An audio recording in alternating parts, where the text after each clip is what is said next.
que Jésus laisse, c'est cela. Vivre pour lui et parler de lui. Deuxièmement, dans l'évangile de Jean, chapitre 4, verset 35, il dira aux disciples, vous dites, il y a encore 4 mois avant la moisson, mais moi je vous le dis, levez les yeux et regardez les champs qui déjà blanchissent.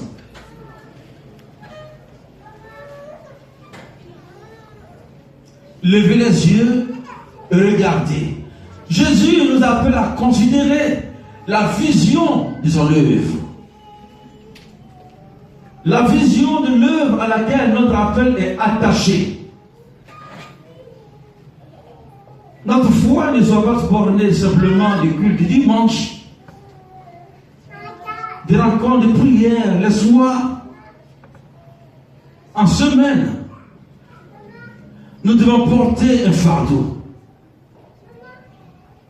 Nous devons comprendre que Dieu aussi a des besoins. Et que quelque part, des hommes et des femmes attendent un élan de cœur, un mouvement de cœur. Ils attendent que nous allions leur apporter la glorieuse nouvelle de l'évangile. Dans Jérémie chapitre 8, au verset 20, nous entendons les cris stridents des gens qui vivent privés de Dieu et qui sont en enfer. C'est cela qu'il s'agit. Sans Jésus-Christ, il faut réaliser que nous sommes perdus et que nous courons tout droit dans le feu éternel. Vous savez, ce n'est pas populaire de parler de cette façon. Les gens vous disent, Dieu est trop bon. Je veux bien l'admettre. Mais on ne peut pas confondre la bienveillance de Dieu avec un certain sentimentalisme flou fort qui laisse tout faire, qui vient, qui vous tapote sur le dos, qui vous dit c'est pas grave, continuez de vivre dans le compromis, je passerai l'éponge. Ça ne se passe pas comme ça. La Bible nous enseigne que Dieu ne tient pas le coupable pour l'innocent. Un jour, il va bien falloir rendre des comptes. L'adultère sera jugé, le menteur, le voleur, l'idolâtre, le magicien, le spirit, le sorcier, tous ceux qui aiment le vice et les passions malsaines auront à répondre. Un jour, Dieu dressera un trône blanc. Et le jugement sera sans d'appel pour ceux qui ont méprisé le fils de Marie. Le charpentier de Nazareth, il n'aura plus de salut possible, plus de miséricorde possible. Et c'est dans Jérémie, chapitre 8, verset 20, pour parler des gens qui se lamentent en proie d'effroyables tortures, ils disent, la moisson est passée, l'été est fini. Et ils ajoutent tristement, et nous ne sommes pas sauvés. C'est-à-dire qu'il y a donc un temps d'opportunité. La beauté de Dieu n'est pas offerte indéfiniment. Bien sûr qu'il aime l'homme. Bien sûr qu'il a tout mis en œuvre pour que nous soyons épargnés de l'enfer éternel. Mais il y a un temps pour répondre favorablement à son amour. Dieu ne restera pas éternellement spectateur de tout l'amour dont nous nous accablons les uns les autres, du péché qui dévaste le cœur et qui offense Dieu et sa parole. S'il nous accorde un temps de pardon, ce ne sera pas un temps indéfini. Combien aujourd'hui en enfer pleurent, crient, se lamentent, sont rongés par les vers.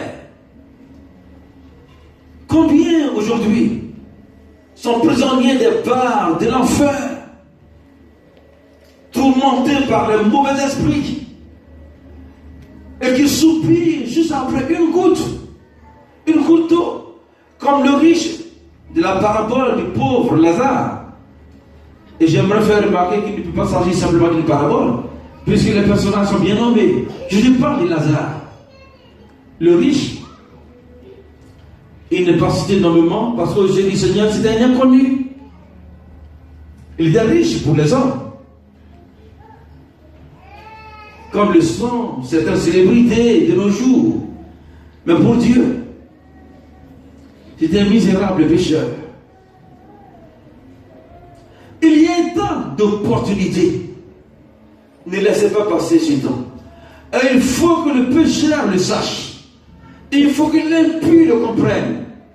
Il faut que les incroyants réalisent qu'un jour vient où Dieu ne sera plus accessible.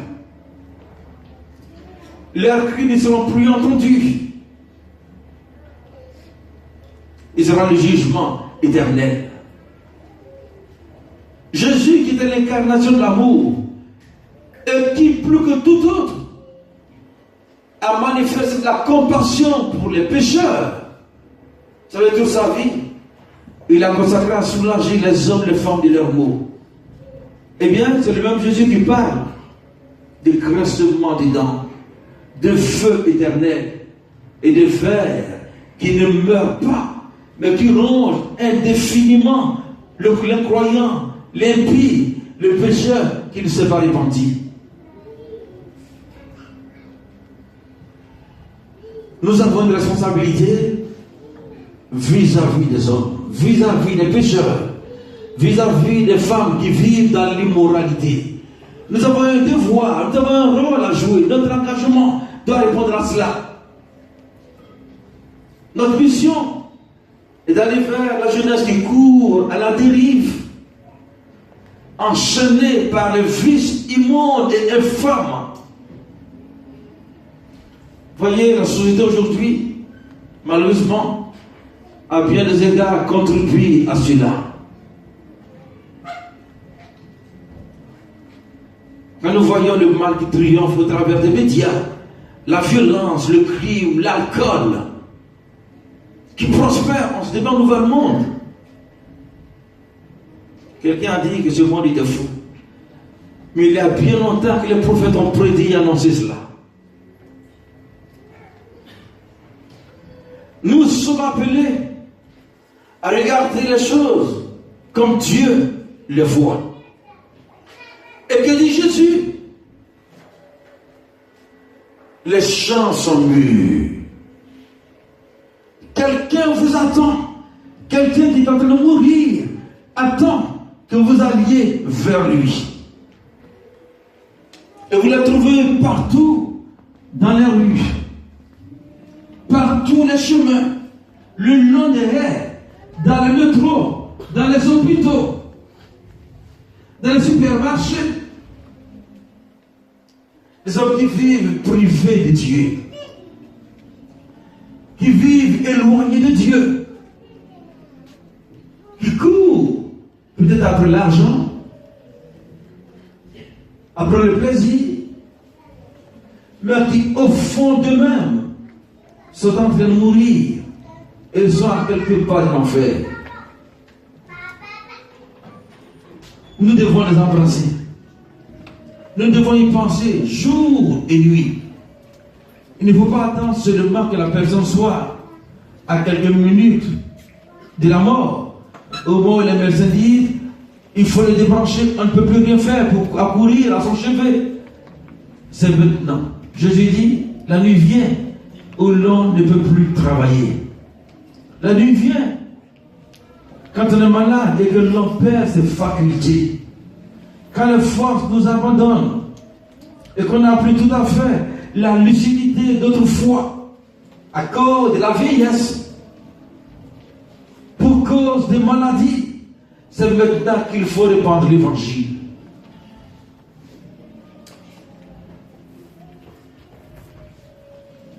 Troisième recommandation. Jésus dit, vous recevrez le Saint-Esprit. Il viendra d'en haut. Il vous apportera l'équipement, les ressources nécessaires pour vaquer à cette vocation. C'est un saint engagement. Et Dieu a conscience que livré à nous-mêmes, nous sommes incompétents. Nous n'avons pas suffisamment de capacité pour mener à bien la tâche. Alors, il vient à notre rescousse en nous remplissant du Saint-Esprit. Je vous enverrai, dit Jésus, le Saint-Esprit. Dans le livre d'Éphésiens, chapitre 7, verset 18, il nous a dit, ne vous enivrez pas du vin. Combien au milieu de nous ont encore du vin, tous les midi à leur table?